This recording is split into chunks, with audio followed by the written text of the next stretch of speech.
nuansa yang selalu berbinar di mata ternyata belum tentu mengungkapkan apa yang sebenarnya terjadi. Keindahan pernikahan pun diumbar demi sebuah kepalsuan. Hati siapa yang akan mampu bertahan menghadapi berjuta kerikil tajam yang mencoba berdiri menantang.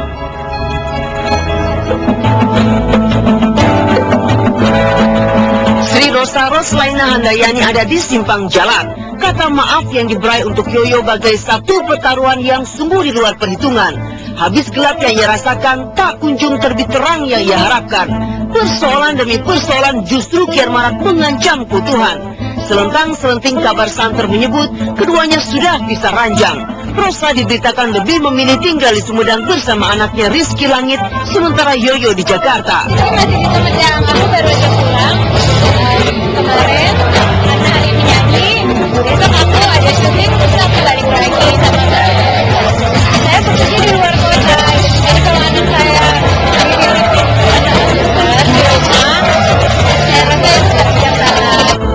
Rosa bisa saja menyanggah, kenyataannya memaafkan memang jauh lebih mudah daripada kembali tinggal seatap dengan cinta yang sama. Rasa percaya yang terkikis dan kejujuran yang tak lagi utuh. Tak heran, gosip yang beredar rupanya jauh lebih mengejutkan dari sekedar pisah ranjang. Rosa dan Yoyo tersiar luas sudah di ambang karam, tinggal menanti secarik surat gugatan cerai. Kita semua berusaha, baik dari saya, baik dari semuanya, kita berdua lagi berusaha mencari mempersiapkan apapun juga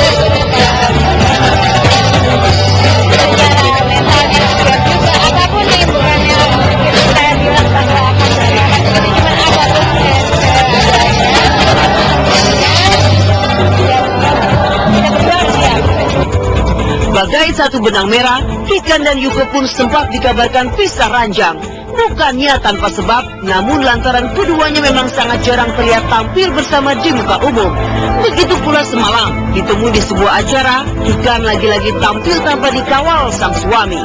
Kan anak saya, bukan kebenaran, sayangnya anak saya lagi sakit gitu, jadi itu yang tadinya memang mau nemenin, terus jadi nggak bisa, tapi ya nggak apa-apa lah. Saya rasa juga untuk Yuko juga itu jadi satu tantangan buat dia gitu ya, gimana caranya anak-anak juga kalau sakit nyariin dia gitu dan tetap nyaman sama dia gitu. Tak mulusnya cinta itu kembali terajut setelah proses damai membuat hati Ian Kasela miris. Sang vokalis band Raja tersebut dari awal memang kekeh menyanggah romansa gelapnya dengan Poppy Gisela. Dan Ian sungguh beruntung. Uci sang istri sama sekali bergeming mendengar segala rumor miring tersebut. Alhamdulillah sampai saat ini kita baik-baik aja. Tanamkan rasa kepercayaan dan kejujuran, itu aja sih. Dua itu kuncinya dua itu, tapi di sisi lain juga coba untuk saling memahami. Jika birut-birut luka itu tak sepenuhnya hilang, maka Pasha dan Oki mesti waspada. Mungkin bukan hari ini perkara tersebut bakal berbuntut. Namun jika menyimak nada kekaguman di antara keduanya, rasanya kekhawatiran itu pantas disisihkan. Dia suami yang baik, walaupun memang agak keras. Ya, aku terus terang, aku beruntung dapetin dia. Oke, boleh saya bilang sosok yang luar biasa buat saya gitu. Karena belum tentu belum tentu semua istri bisa menerima suaminya mungkin yang keras segala macam gitu kan. Tak hanya memuji, Pasha pun berani menjanjikan kemesraan yang tetap utuh.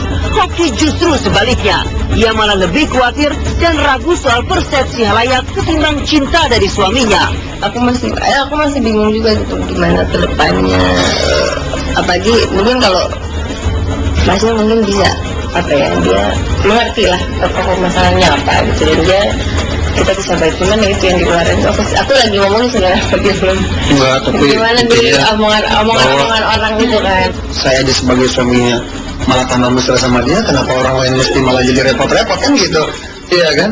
Kecuali saya marah-marah, nggak jelas saya malah kasarnya mohon maaf sampai cerai sama istri saya, sampai gimana-gimana, itu baru orang akan terserah. Persoalan internal dengan Oki bisa jadi sudah dibereskan Pasha. Bagaimana dengan beritaan kasus penganiayaan? Mungkinkah Pasha melempang jalan islah dengan kubu sang korban?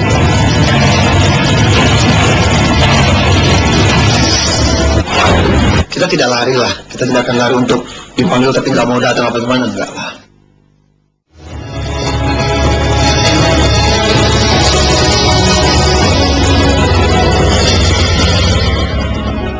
Pasha yang bersahaja ternoda dengan sikap yang baru saja dilakukannya. Namun hal itu dilakukannya demi mencurahkan rasa sayang kepada Oki, istri tercinta. Satu yang perlu diingat, Pasha merupakan manusia biasa yang memiliki emosi dan amarah dan bisa membahana kapan saja. Vokalis berkacamata minus itu tak pernah menyangka jika kesuksesan memberinya satu cobaan. Ia lalai dengan hal kecil, sepotong cinta terlupa untuk Oki Agustina. Kini ada harga yang terlampau mahal yang harus ia bayar. Bayangkan saja, belum usai menapi jiwa istrinya yang merapuh, Pasha harus menghadapi gugatan hukum. Keluarga Idea terlanjur jengah. Boga mentah Pasha begitu murah tanpa dilambari bukti dan fakta. Fitnah aja itu. Ya jadi memang dia pertemanan dengan dia yang paling akurat menurut saya itu ini ya kepolisian ini. Kita tidak lari lah, kita tidak akan lari untuk dipanggil tapi nggak mau datang apa gimana, enggak lah. Kita kooperatif lah, kita berusaha untuk kooperatif. Jadi apabila memang diperlukan segala macam, kita akan melakukan gitu. Janji Pasha untuk bersikap kooperatif langsung diuji aparat kepolisian. Hari Sabtu lalu, ia dijadwalkan hadir untuk diperiksa sebagai saksi terlapor. Entah apa yang terjadi, dinanti hingga sore hari, Pasha tak pernah terlihat di Polresta Bogor. Mangkirnya kubu Pasha ini tak pelak menuai tanggapan dari Idea. Dia nggak datang kan berarti kan semuanya jadi mundur gitu. Jadi ya gua harap sih dia datang gitu dengan berbesar hati dia datang ke kantor polisi gitu. Panggil sekali nggak datang tanpa alasan, panggil 2 kali nggak datang tanpa alasan, 3 kali jemput. Ada surat perintah membawa. Yang berlarut-larutnya persoalan ini tentu bakal menyiksa batin Oki dan Pasha. Padahal satu celah islah sesungguhnya sudah saling disepakati oleh kedua kubu. Sayang, islah ini terbentur satu butir tuntutan soal kata maaf yang hingga kini belum jua terwujudkan. Gua sama Pasha sama keluarganya baik-baik aja, cuman nggak tahunya dari orang tua dia sendiri. Kalau misalnya dari pihak Pasha mau minta maaf sama orang tua gua, insya Allah semuanya beres. Ayo, kita sih ayo aja, tinggal diatur aja ketemunya kapan, gimana, tinggal diatur aja. Saya sih tidak, saya selalu berusaha untuk tidak mempersulit aja, santai aja.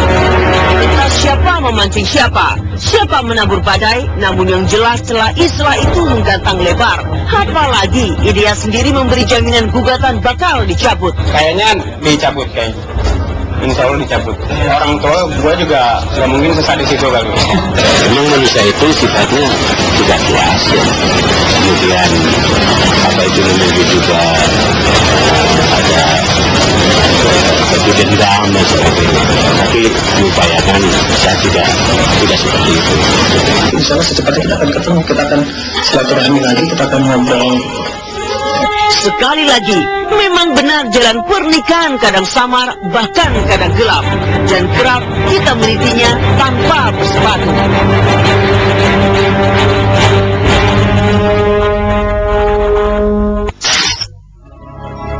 Mungkinkah semua kini kembali dalam pelukan, kala bayangan pun seakan enggan menghampiri? Mungkinkah hal terpahit dari penderitaan sekarang adalah kenangan atas kebahagiaan di masa lalu? Saya Desi Novianti, sampai jumpa dalam insert investigasi lainnya. Selamat sore.